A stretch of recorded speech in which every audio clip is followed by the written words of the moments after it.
Hey, what's happening, guys? Hopefully, you are at the point where you have a grasp at what an EQ does and how to EQ sounds for, I guess, dance music. I have a few tips that I wrote down, and you should always, follow your own advice. If these, sound like they would apply to you, I would definitely use them. The first one is work in groups, mix in groups.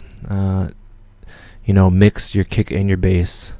Don't mix like your kick and your bass in a clap. You want to work in small sections. Mathematically, to do an equation, you break it down to smaller parts. You break your track down into smaller parts.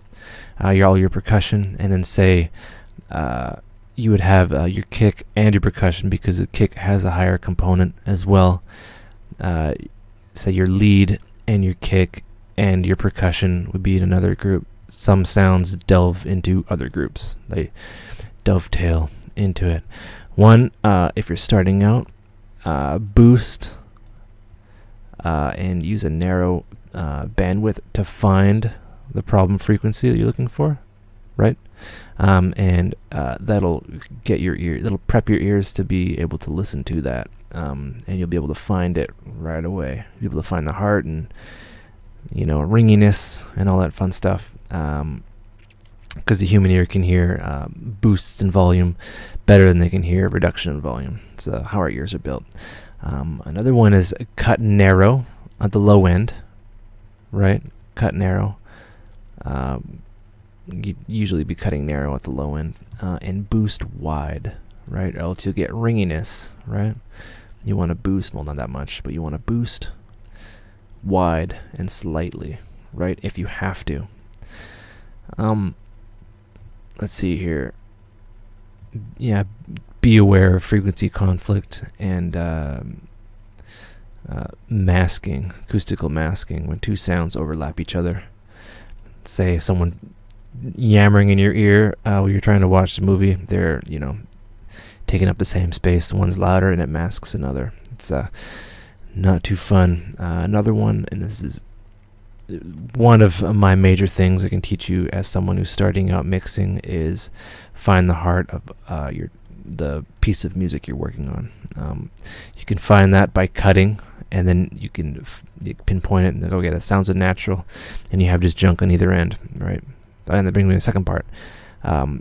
Practice finding the heart of your sounds and the junk around it, which also brings me to my next one, is low or high pass, cut off basically everything except kick and bass, as much as you can, that you can get away with before it starts sounding too unnatural. This will give you lots of headroom in the low end and make your mixes sound cool, and lots of fun stuff. And it's not about how the tracks sound, like an individual track sounds by itself. It's the whole mix, and if it sounds good in the whole mix, and then you're doing pretty good. Use your ears. You got to practice.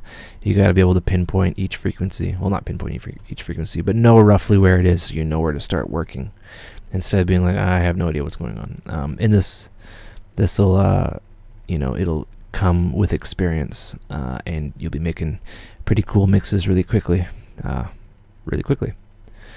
Experiment with different kinds of EQs. Even the parametric ones, which seem to do the same thing, feel different to me anyway. I would recommend experimenting with different ones. There's plenty of demos out there. Use graphic ones and try to use console EQs, which what they used back in the day to mix, all your Aerosmith records. Use those, and you'll understand different like cutoffs and boosting and all that fun stuff, and you might get a completely different result. I find that sometimes like a snare or a clap will sound good with a console style EQ. Then listen to what small cuts do and large cuts do, and be able to tell the difference. And you'll hear what a large cut does. It'll cause it to kind of sound like it's phasing, and then a small one might just make your mix sound better instantly. Who knows? You should cut sounds more than you boost them. That's kind of important. Typically, production is reduction, so you want to, a lot of the times, only boost the high end slightly. But really, you shouldn't be boosting too much. You should be reducing frequency, volume. Yeah.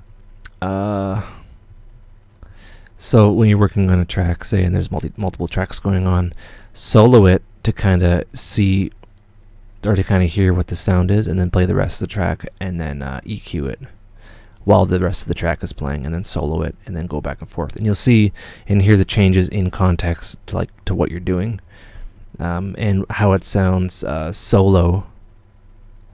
Will kind of prep your ears with experience to kind of solo them and then EQ them, and then move on to the next one, and you'll be able to EQ as you go. It'll be more streamlined once you get that experience. It's kind of what I do.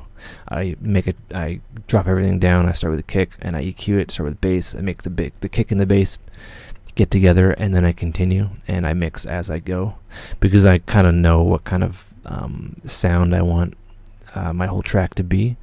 And it's I don't know how I do it. It's kind of weird. Maybe I suck at it, but maybe I'm okay. I don't know. Small changes in one frequency will affect the others, so always compensate. If you cut, you need to boost right next to it to kind of keep it sounding natural. And the last one is basically mix your track to what it wants to be, and you can get kind of carried away with that, but that's like the best way to go about it. Say if you have like a pad, and the pad sounds cool by itself, but it's not sitting in the track, you got to boost that pad.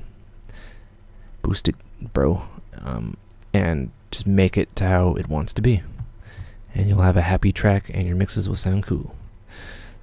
Alright, that is beginning equalization. Keyword, beginning. It's a long journey. I hope you find success. Like and share it and subscribe and be cool. That's it.